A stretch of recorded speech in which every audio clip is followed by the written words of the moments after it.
दर्द सह भी तेरा नाम लिए।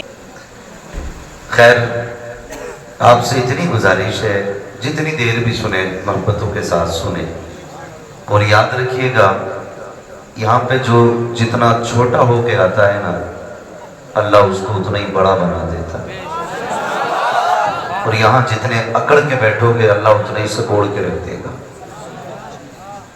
ये ख्याल रखिएगा। यहाँ अगर कोई सोच रहा है मेरे पास ज़मीन है, मैं हाथ क्यों उठाऊं, मैं तो ज़मींदार हूँ, मैं पैसे वाला हूँ, तो याद रखना हुए नाम पर बेनिशां कैसे कैसे, ज़मीं खा गई आसमां कैसे कैसे, बड़े बड़े आया करके चले गए, हमारी और आपकी औकात क्या है, कब्रों के निशान तक बाकी नहीं है।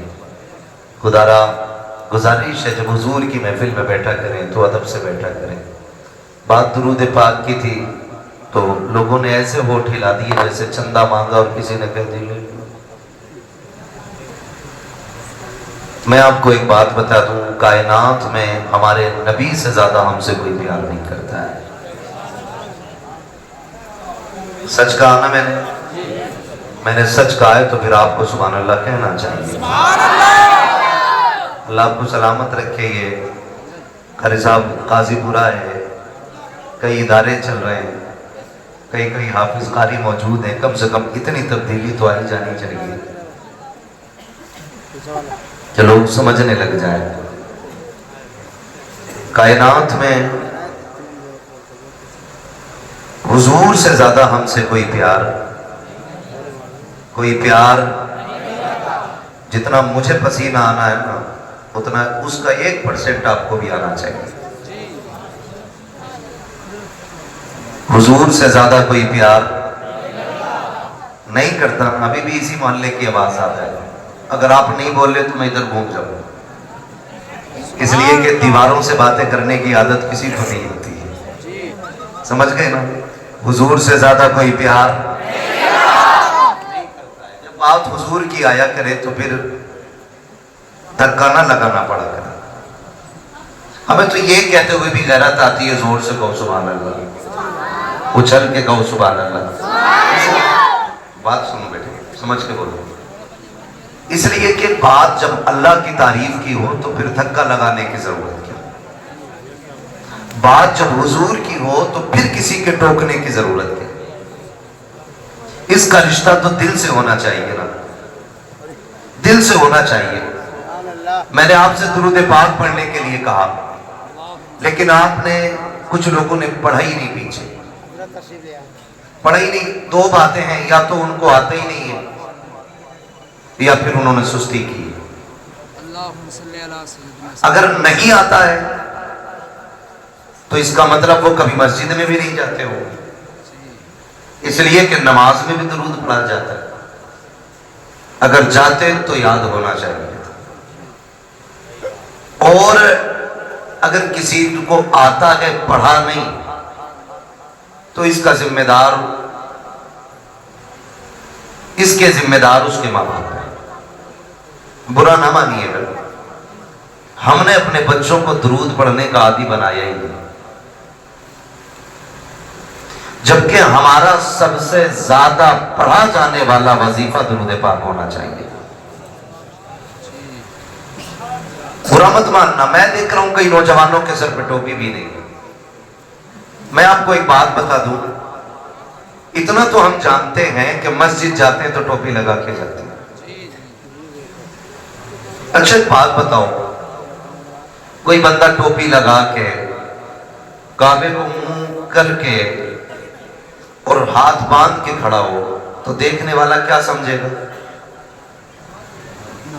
मेरे भाई बोले अल्लाह इन्हें सलामत रखे कि वो नमाज में। अगर किसी के सर पे टोपी ना हो, हाथ खुले हो, फिर कोई उसे नमाज में समझेगा? नहीं ना। इसलिए कि नमाज की अपनी एक हालत होती है, इसलिए उसको कोई नमाज में समझेगा ही नहीं। नमाज के लिए टोपी का होना है, हाथ बांधे खड़ा हो तब बंदा कहेगा नमाज में। एक बात बताओ, घर से चले, सर पे टोपी भी नहीं, मुंह में मसाला डाला, चले चले यार कोई समझेगा ये हुजूर की महफिल में जा रहे हैं? नहीं ना। कम से कम टोपी लगी होती, नजरें झुकी होती, तेज कदम से उधर चलते जिधर हुजूर की महफिल सजी है। लोग तेरी टोपी देख के समझ जाते ये किसी चौपाल पे बैठने नहीं जा रहा है, मदीने वाले की महफिल सुनने के लिए जा रहा है ना। तो कम से कम ऐसी हालत हो जानी चाहिए हमारी। अल्लाह आपको सलामत रखे। हुजूर की महफिल में जब भी जाया करें टोपी लेके जाया करें। चांद रात आएगा, चांद रात का रिवाज था। दुकानों पे पैर रखने जगह नहीं, टोपी नहीं। जूते की दुकान पे चले जाओ तो नंबर लगाना पड़ रहा है, कपड़े की दुकान पे चले जाओ तो नंबर लग रहा है। और भाई 2-2 हजार के जूते खरीद लेते हो, 5 रुपए की टोपी में इतनी सुस्ती। पहचान है हमारी, पहचान है ये हमारी। टोपी सबके पास होनी चाहिए। सबके पास है ना टोपी? हाँ माशाल्लाह। जिनके पास है उन्होंने उनकी लाज बचा ली, जिनके पास नहीं वही बोले जी अल्लाह आपको सलामत रखे। लेकिन ये जरूरी चीजें होनी चाहिए। तो हमारी आदत में दुरूद पाक नहीं है। मेरे महबूब अलैहिस्सलाम फरमाते हैं जो मुझ पे कसरत से दुरूद पढ़ेगा, तो आपने उंगली का इशारा करके फरमाया वो मेरे कंधे से कंधा मिला के यूं जन्नत में जाएगा। सारी जन्नत में जाना चाहते हैं, लेकिन जन्नत चाहिए फ्री की। कोई बाबा मिल जाए भले नंगा हो, मुंह के बल गिर जाएंगे, जन्नत दे जा। जिसका अपना ही नहीं पता वो तुझे जन्नत देगा। वो भाई भांग पी रहा है, सुल्पा लगा रहा है, और उसके कदमों में जाके कह रहे हो जन्नत दे। और जिसे अपना होश नहीं वो तुझे जन्नत किधर से देगा? तो हमें जन्नत भी फ्री में चाहिए। अगर जन्नत चाहते हो तो हुजूर पे कसरत से दुरूद पढ़ा करो, कसरत से दुरूद पढ़ा करो। माँ बाप की जिम्मेदारी है बच्चों की आदत डालें दुरूद पढ़ने की। माँ बाप की जिम्मेदारी, अल्लाह माफ करे। अब तो जिम्मेदारियां भी बड़ी आसान हो गई। बच्चा रोया चाहे भले 6 महीने का, गुनगुना बजा के उसके करवट में रख दिया। समझ गए ना गुनगुना? बहुत समझदार लोग। मोबाइल उसके हाथ में दे दिया। मैं एक बात कहूं, ये जिम्मेदार लोग बैठे हुए हैं। कारी इरफान साहब, गोद मां की बच्चे का हक होता है, ऐसा हक कि जिसको कोई भी बच्चा गंवाना नहीं चाहेगा। हर किसी को मां प्यारी होती है। आप अंदाजा लगाइए अल्लाह ने बच्चे का मां से रिश्ता कितना मजबूत किया।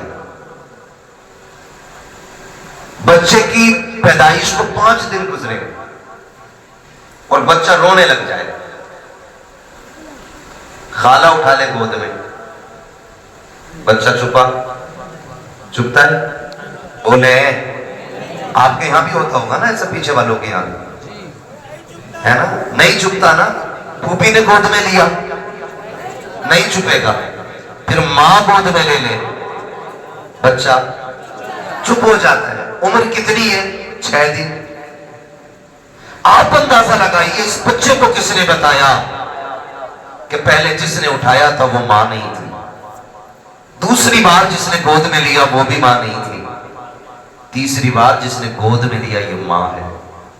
जिस बच्चे को अपनी पाकी नापाकी का पता ना हो, बिस्तर के सूखे और गीले का एहसास ना हो, उसे मां का पता चल जाता है, उसे मां का पता चल जाता है। तो सुने, रब ने मां से औलाद का रिश्ता दिल का रखा है, दिल का रिश्ता रखा औलाद का मां के साथ।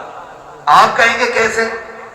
सुने, बेटा मुंबई में हो, पूना में हो, और आगे बढ़ के बात करें दुबई में हो, कुवैत में हो, फ्रांस में हो, बच्चा वहां बीमार होता है, मां को 7 समंदर पार हिंदुस्तान में पता चल जाता है।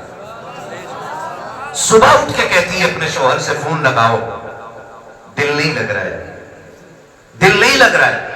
वो कहता क्या बात है? कहा घबराहट है रात के 3 बजे से। कहता कोई तबीयत खराब है, डॉक्टर को बुलाया जाए, हो सकता है बीपी लो हो गया हो सकता है तबीयत में खराबी आ गई हो। कहती है नहीं, मेरी तबीयत तो दुरुस्त है, भूख भी सही लगी है, रात भर बाकी सारे हालात ठीक रहे, लेकिन दिल घबराता रहा है।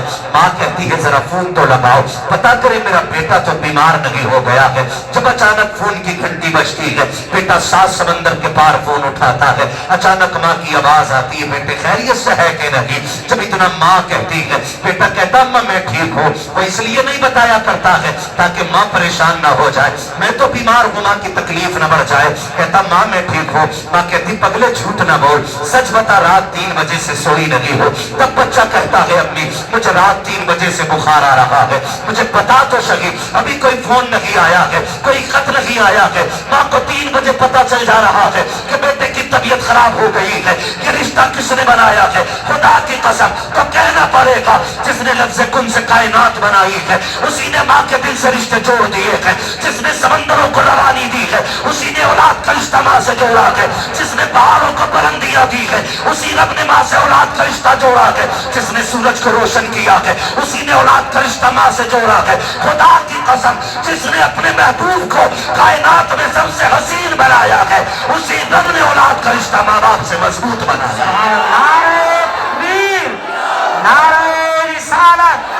मसलके आला हज़रत मुफ्ती हम्माद रज़ा मुरादाबादी जलसा इशाले सलाम, नारे तकबीर, नारे रिसालत। तवज्जो है सारे लोगों की?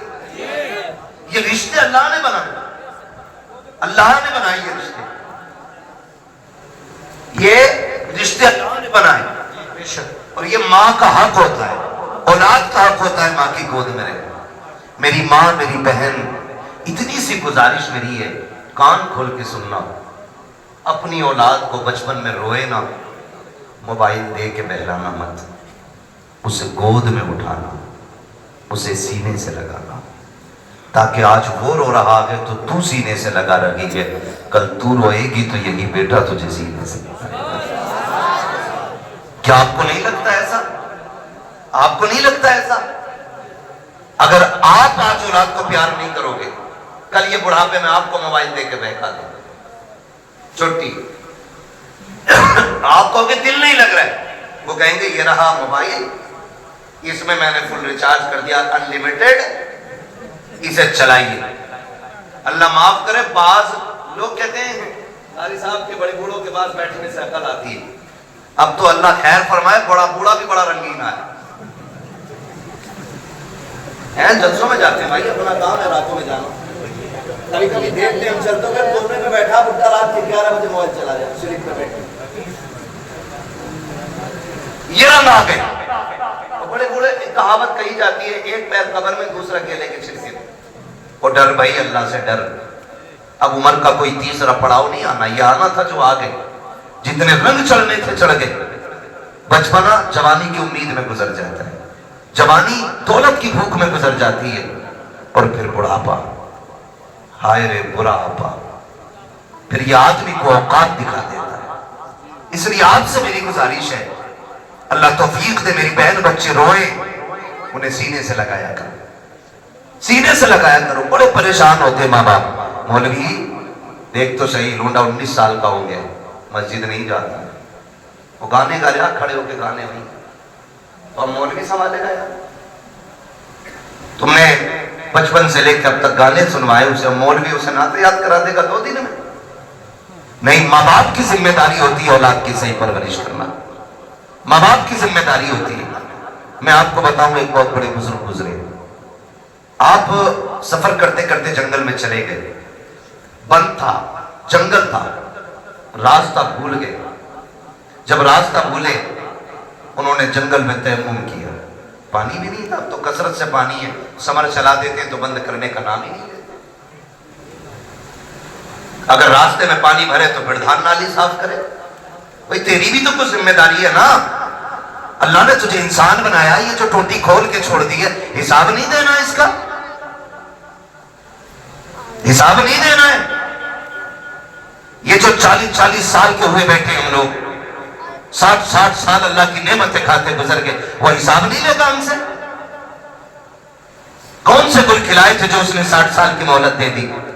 हमने तो ऐसे भी देखे कि जो मुर्दा ही पैदा हुए, एक सांस तक की उसने मोहलत नहीं दी है। कुछ को 6 महीने के बाद मौत आ गई, कुछ को 5 साल के बाद मौत आ गई, किसी को 10 साल के बाद मौत आई, कोई 18 साल में आकर के चला गया। हमने क्या किया था?